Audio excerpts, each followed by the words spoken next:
विद्यार्थियों, मनुष्य की शोभा उसके ज्ञान से होती है। बाह्य आभूषण महत्वपूर्ण नहीं है। संस्कार युक्त वाणी ही मनुष्य का उत्तम आभूषण है। इसी बात को स्पष्ट करते हुए महाकवि भर्तृहरि जी कहते हैं, केयूरान विभूषयन्ति पुरुषं हारान चन्द्रोज्ज्वला न स्नानं न विलेपनं न कुसुमं नालंकृता मूर्धजा। वाण्येका समलंकरोति पुरुषं या संस्कृता धार्यते क्षीयन्ते खलु भूषणानि सततं वाग्भूषणं भूषणम। देखो, इसका अन्वय इस प्रकार से है, केयूरा पुरुषम न विभूषयन्ति न चंद्रोज्ज्वला हारा न स्नानम न विलेपनम न कुसुमम न अलंकृता मूर्धजा। एका वाणी पुरुषम समलंकरोति या संस्कृता धार्यते भूषणानि खलु क्षीयन्ते वाग्भूषणम सततम भूषणम।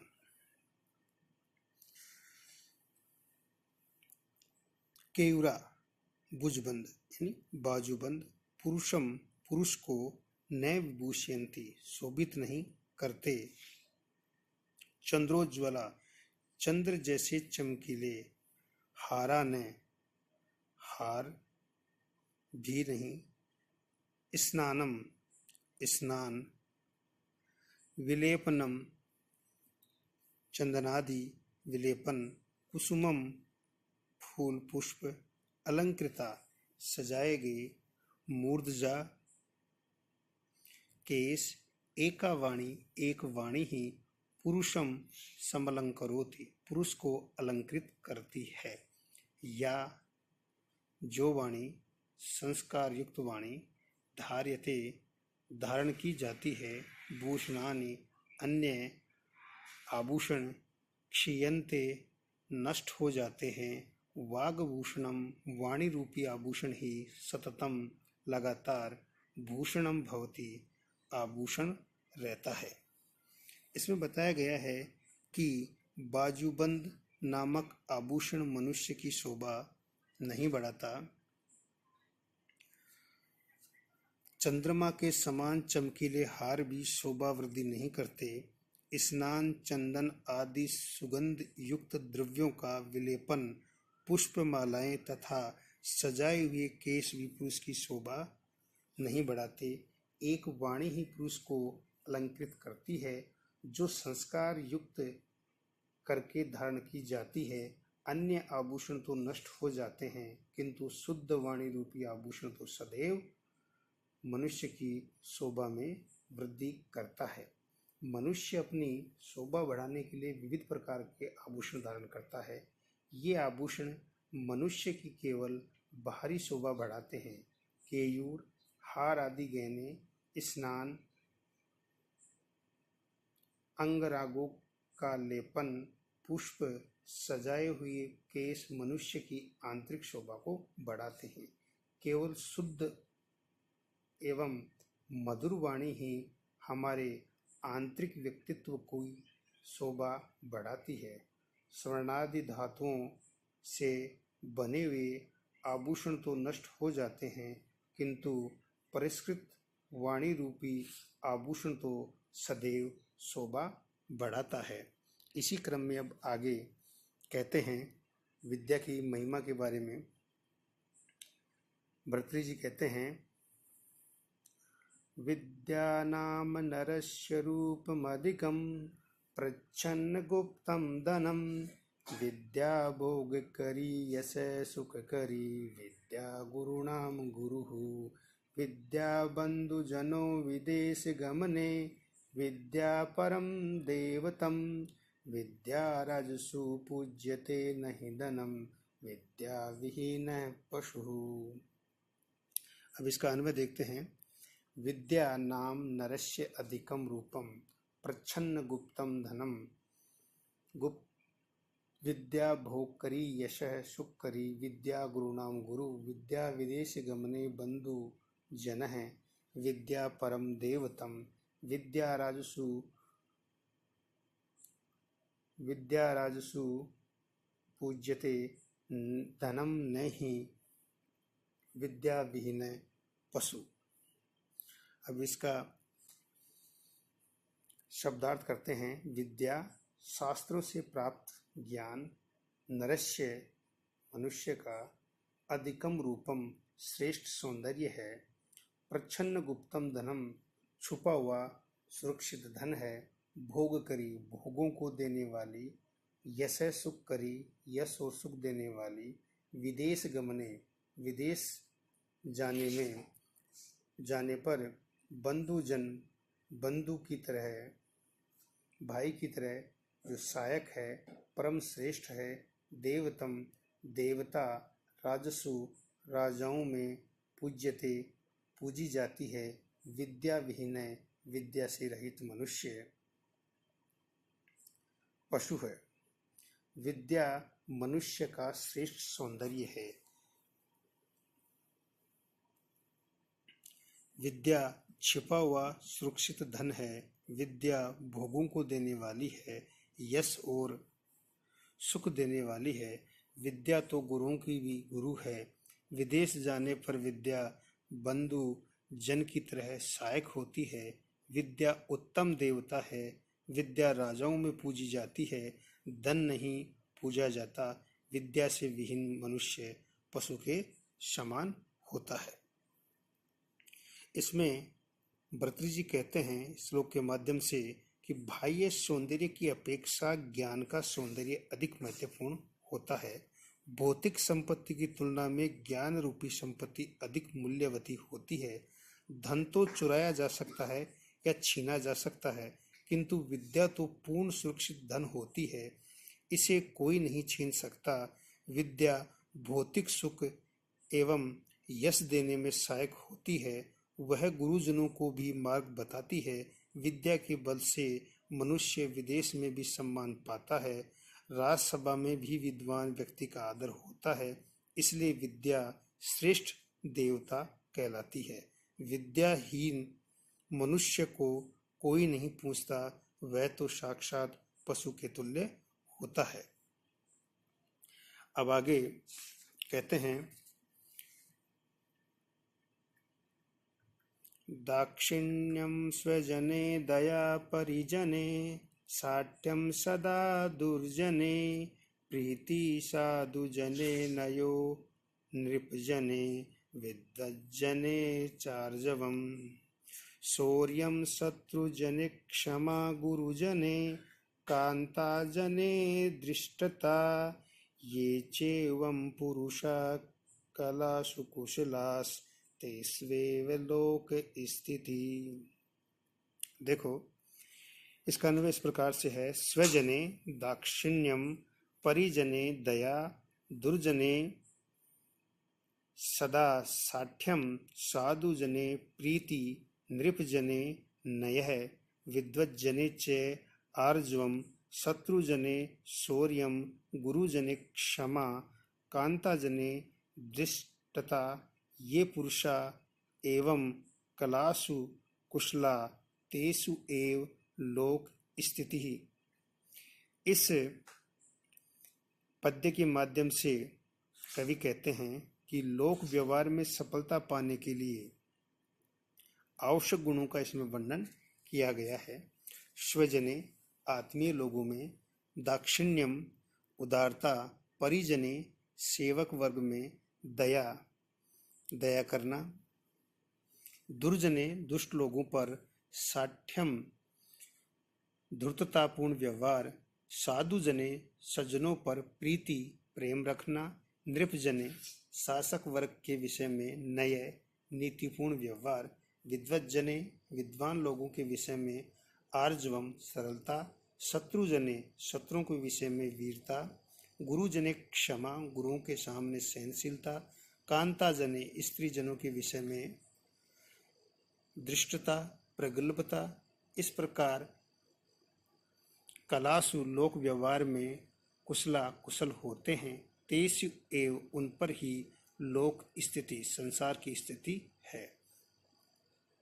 अपने बंधुजनों के साथ उदार व्यवहार करना, सेवक वर्ग पर दया रखना, दुष्टों के साथ धूर्ततापूर्ण व्यवहार, सज्जनों पर प्रेम, राजाओं के साथ नीतिपूर्वक व्यवहार करना, विद्वानों के साथ सरल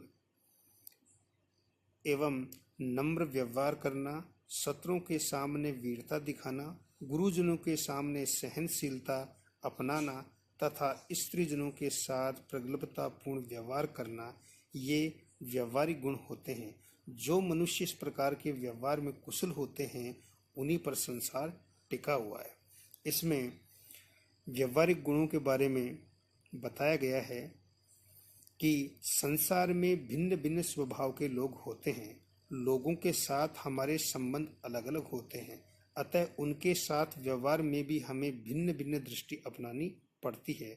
भर्तृ लोक व्यवहार के लिए आवश्यक गुणों का वर्णन करते हुए कहते हैं कि हमें अपने बंधुजनों से उदार व्यवहार करना चाहिए, सेवक वर्ग पर दया रखनी चाहिए, दुष्टों के साथ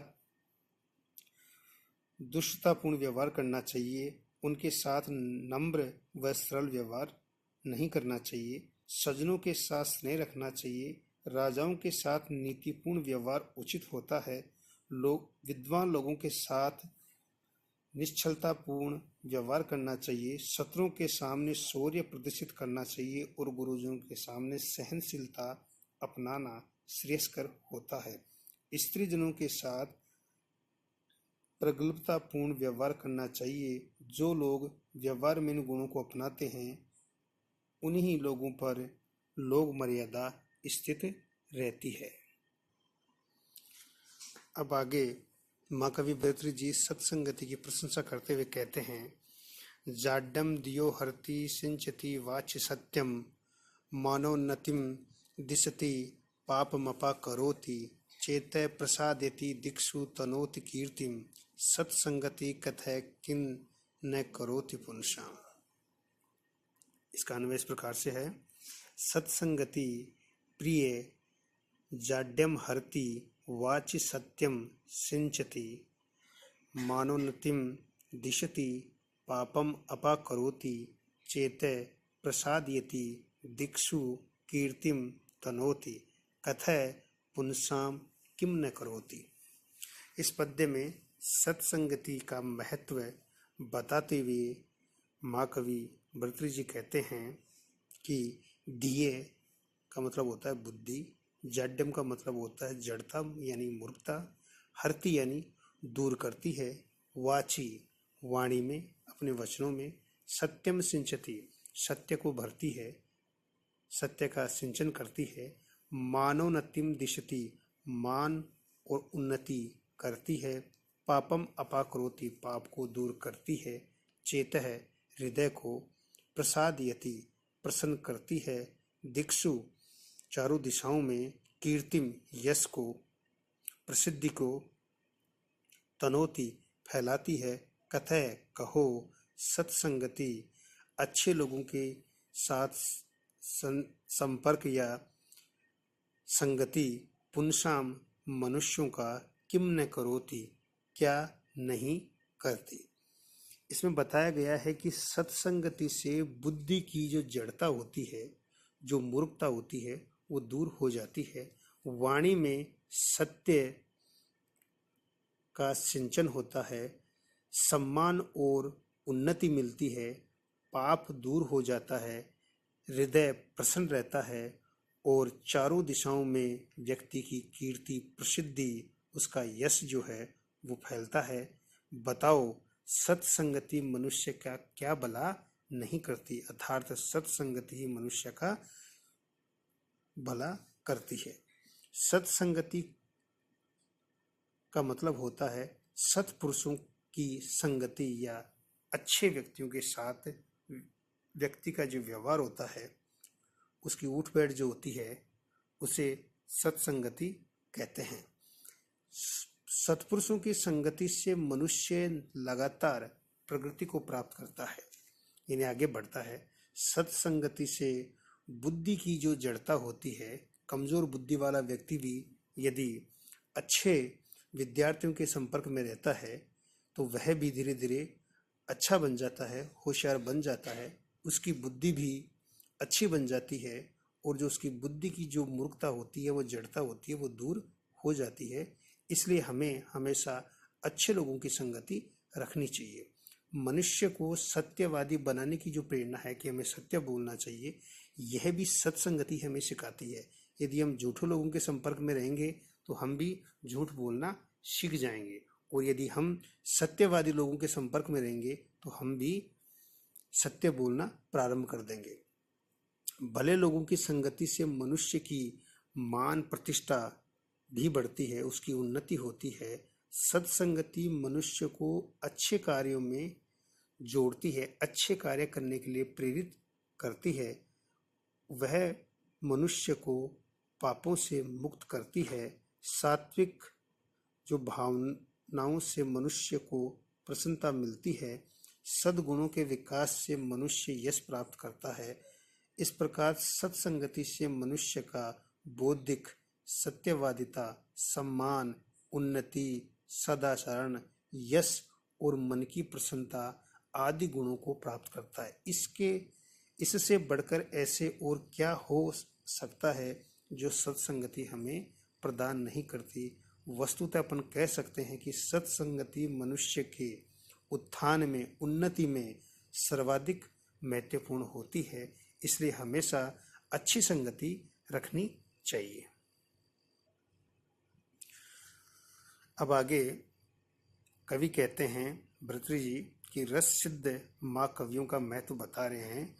जयन्ति ते सुकृतनो रस सिद्धा कवीश्वरा नास्ति येषां यशैकाये जरा मरणजं भयम।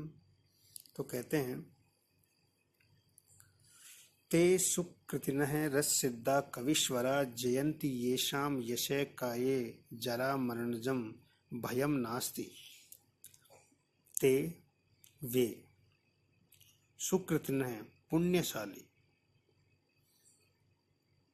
रस सिद्धा जो रस में सिद्ध हैं, सरस काव्य की रचना करने में कुशल हैं, कवीश्वरा महाकवि, जयंती श्रेष्ठ हैं, ये शाम जिनके यश काये, यश रूपी शरीर में जरा मरणजम वृद्धावस्था, जरा का मतलब वृद्धावस्था, और मरणजम मृत्यु से उत्पन्न, भयम नास्ति भय नहीं होता।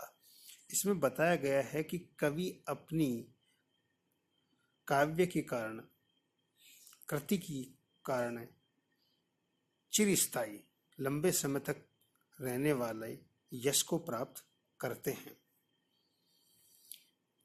जो रस सिद्ध, रस को जानने वाले महाकाव्यों की रचना में सिद्ध हस्त होते हैं, पुण्यशाली, पूर्ण सिद्धता पाने वाले कवि जैसे वाल्मीकि, कालिदास, भवभूति विरले ही होते हैं। ऐसे कवियों के नाम अमर हो जाते हैं। भले ही उनका नश्वर शरीर आज विद्यमान नहीं है, फिर भी अपन उनकी रचनाओं को पढ़कर आज भी हम उन्हें याद रखते हैं। इसलिए उनका नाम, वो व्यक्ति आज भी अजर और अमर हैं। तो उन पर वृद्धावस्था और मृत्यु का कोई प्रभाव नहीं पड़ता, क्योंकि उनकी रचनाएं ही कालजयी होती हैं, आगे तक याद रखी जाती हैं।